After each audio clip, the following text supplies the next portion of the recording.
बिस्मिल्लाहिर्रहमानिर्रहीम अस्सलाम वालेकुम। मैं अबू बकर खटाना नए वीडियो लेक्चर के साथ आप लोगों की खिदमत में हाज़िर हूँ।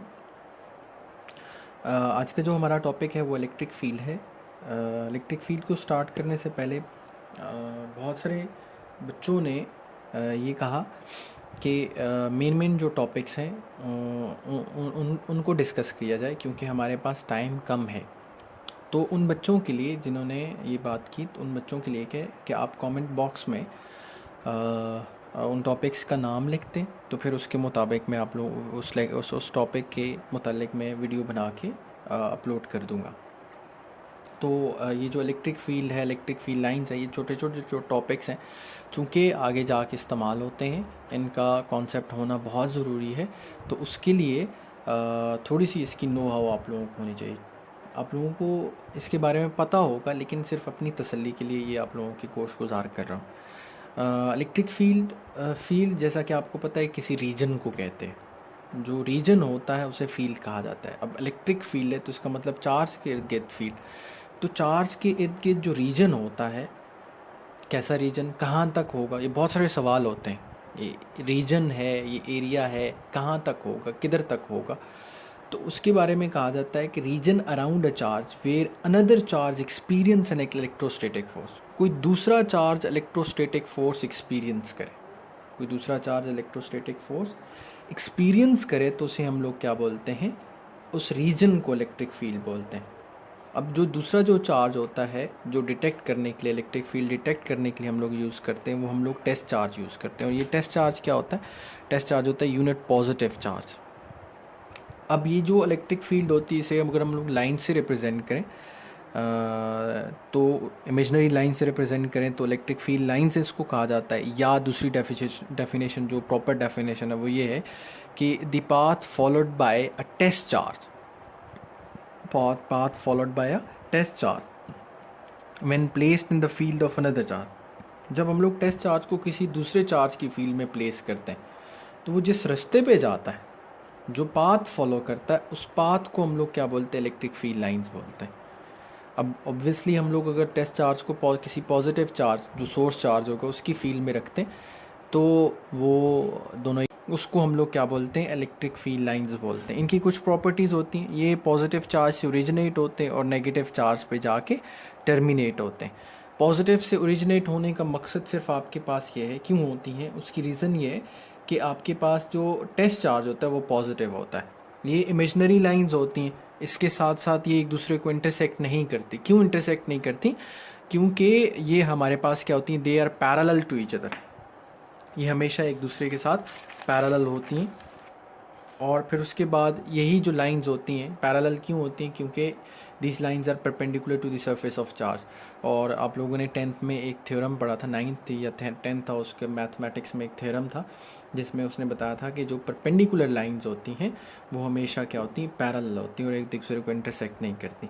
सो इसी तरह से जैसे जैसे फील्ड लाइंस क्लोजर होती हैं, जहाँ पे क्लोज होती हैं वहाँ पे इलेक्ट्रिक फील्ड इंटेंसिटी स्ट्रॉन्ग होती है, इलेक्ट्रिक फील्ड स्ट्रॉन्ग होती है। और जहाँ पे ये दूर होती हैं वहाँ पे इलेक्ट्रिक फील्ड क्या होती है?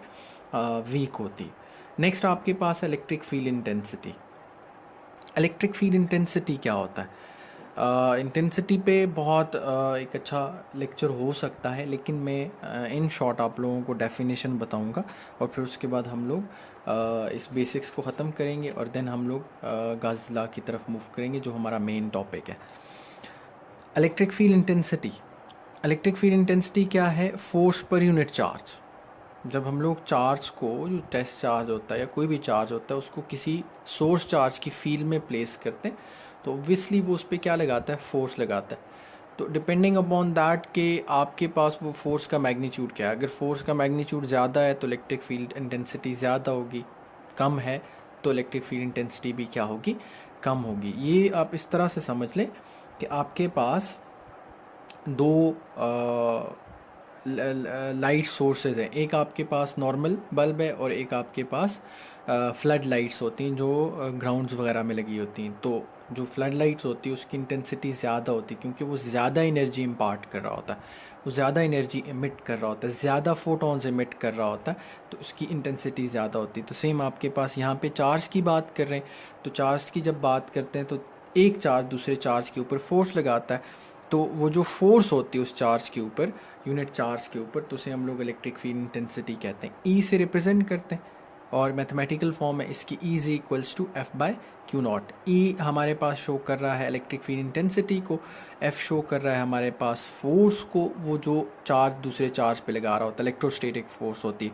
क्यू नॉट आपके पास टेस्ट चार्ज होता है।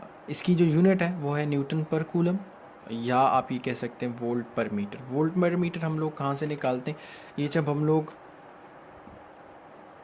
आगे एक टॉपिक है उसको हम लोग डिस्कस करेंगे पोटेंशियल ग्रेडियंट को, तो उसमें हमारे पास जो इलेक्ट्रिक फील्ड इंटेंसिटी होती है वो किसके बराबर होती है, del V divided by del R, minus del V divided by del R. तो उसके मुताबिक आपके पास E is equals to del V, V volt per metre हमारे पास आती है। इसकी नेचर क्या है, बाय नेचर ये वेक्टर क्वांटिटी है और ये इसकी जो डायरेक्शन होती है from positive to the negative होती है।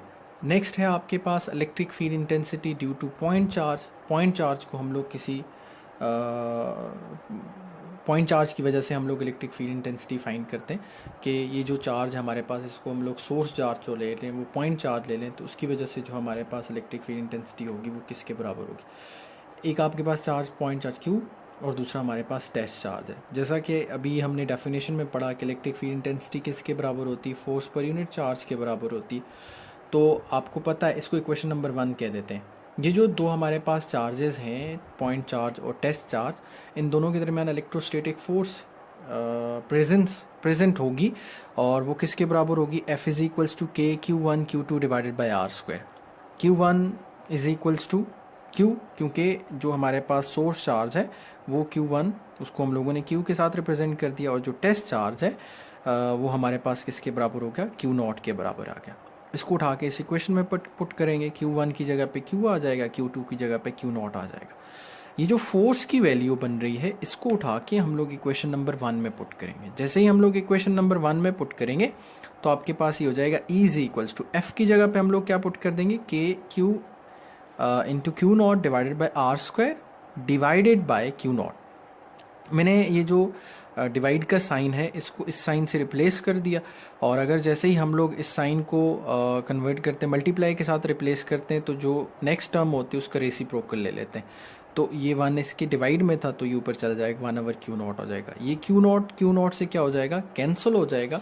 सो आपके पास जो फाइनल रिजल्ट आएगा वो किसके बराबर आएगा, E is equals to K Q divided by r square. इस इक्वेशन से ये आपके पास इलेक्ट्रिक फील्ड इंटेंसिटी क्या रिलेशन आ गया है कि electric field intensity due to point charge. इस रिलेशन से आप लोगों को कुछ पता चलता है कि electric field intensity is directly proportional to the magnitude of charge. अगर आप कांस्टेंट R को कांस्टेंट रखते हैं, उनके दरमियान सेपरेशन को कांस्टेंट रखते हैं, अगर मैग्नीट्यूड ज़्यादा होगा तो इलेक्ट्रिक फील्ड इंटेंसिटी ज़्यादा होगी, मैग्नीट्यूड कम होगा तो इलेक्ट्रिक फील्ड इंटेंसिटी भी कम होगी। और is inversely proportional to r square. Distance जितना ज़्यादा तो इलेक्ट्रिक फील्ड इंटेंसिटी कम, डिस्टेंस जितना कम होगा तो इलेक्ट्रिक फील्ड इंटेंसिटी ज़्यादा होगी। नेक्स्ट जो हमारा टॉपिक है वो मेन टॉपिक है इलेक्ट्रिक फ्लक्स है, और इसके साथ साथ गैसेस लॉ और उसकी जो एप्लीकेशंस है वो इंशाल्लाह हम लोग नेक्स्ट वीडियो में डिस्कस करेंगे, क्योंकि वीडियो थोड़ी सी लंबी हो गई है।